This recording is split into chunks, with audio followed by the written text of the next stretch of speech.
Sembarangan gua, tadi udah ada Sony A9 Mark III yang baru aja launch di Indonesia.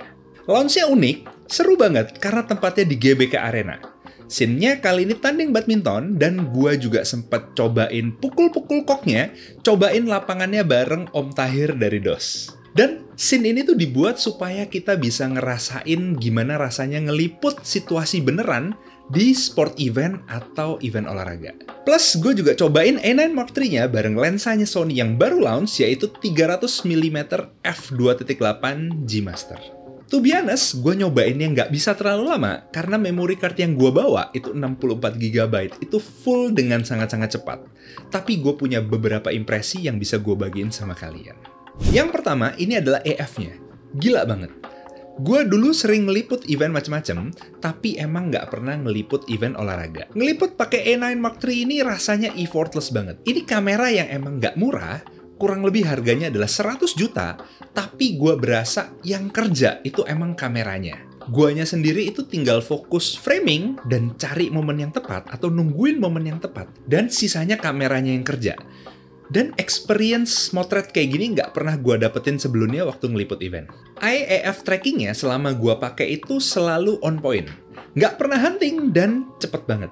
Gue udah familiar sama IAF trackingnya Sony, tapi untuk pakai lensa dengan focal length 300mm di bukaan f2.8 itu nggak pernah.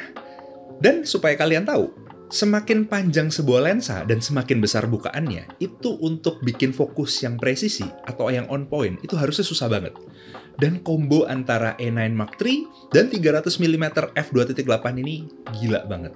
Kedua adalah kapabilitasnya. Gua shoot 120 frame per second, dan ini bukan full HD loh, karena bukan shoot video. Ini shoot full foto, full readout sensor 24 megapiksel dengan global shutter, dan ini shootnya raw. Bukan JPEG only, dan tanpa blackout. Gua bawa SD card UHS 2 64GB, dan memori gua ini fullnya cepet banget. Rata-rata gua shootnya di 1/500 second, ISO 2000 di f2.8, dan kalian bisa nilai sendiri hasilnya kurang lebih gimana.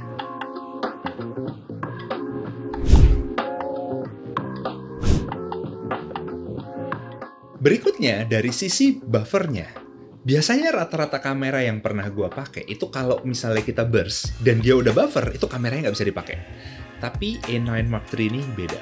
Kalau kita habis burst, terus kemudian kameranya buffering atau lagi nulis ke SD card atau nulis ke memory card, itu normally nggak bisa dipakai lagi. Jadi bener-bener kameranya nggak bisa dipakai lagi. Tapi di A9 Mark III ini, dia tetap bisa kalau misalnya kita fokusin, terus kita shot, dan dia bisa nge-burst lagi gitu. Jadi gue bisa bilang, kalau shoot pakai kamera ini, itu hampir nggak mungkin kelewatan momen karena kameranya pelan. Normally, di kamera dengan mekanisme rolling shutter, ada perbedaan kualitas antara kalau misalnya kita shoot single shot sama burst. Biasanya itu dari 14 bit turun ke 12 bit. Tapi di A9 Mark III ini, gue udah sempet tanya sama orang-orang Sony Indonesia, tapi gue belum dapet jawaban yang pas. Jadi, kita tunggu di video berikutnya. Yang keempat, yang menurut gua gokil itu adalah LCD-nya. Menurut gua, ini adalah implementasi LCD terbaik dari seluruh brand kamera yang udah pernah gua cobain. Gua belum pernah coba A7R Mark V, dan gua baru pernah cobain di A9 Mark III ini, dan gua bisa bilang, I kinda love it. Gua suka ngeluh tentang vari-angle LCD. Karena kalau mau gonta-ganti posisi dari LCD-nya, itu agak sedikit kurang cepat atau agak pelan. Lebih cepat yang 3-way LCD atau 3-way tilt LCD. Tapi kombinasi dari vari-angle dan 3-way tilt LCD ini di Sony A9 Mark III itu menurut gua perfect. Udah nggak ada lawan.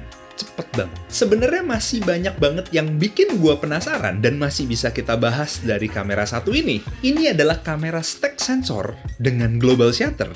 Dan kayaknya ini adalah yang pertama di kelas mirrorless kamera non-cinema. Pertama dari sisi off camera flashnya. Harusnya sensor global shutter itu bikin kalau misalnya kita foto di outdoor itu udah nggak perlu bawa ND lagi atau VND lagi. Karena kita udah bisa pakai bukaan terbesarnya dan shutter speed yang naik.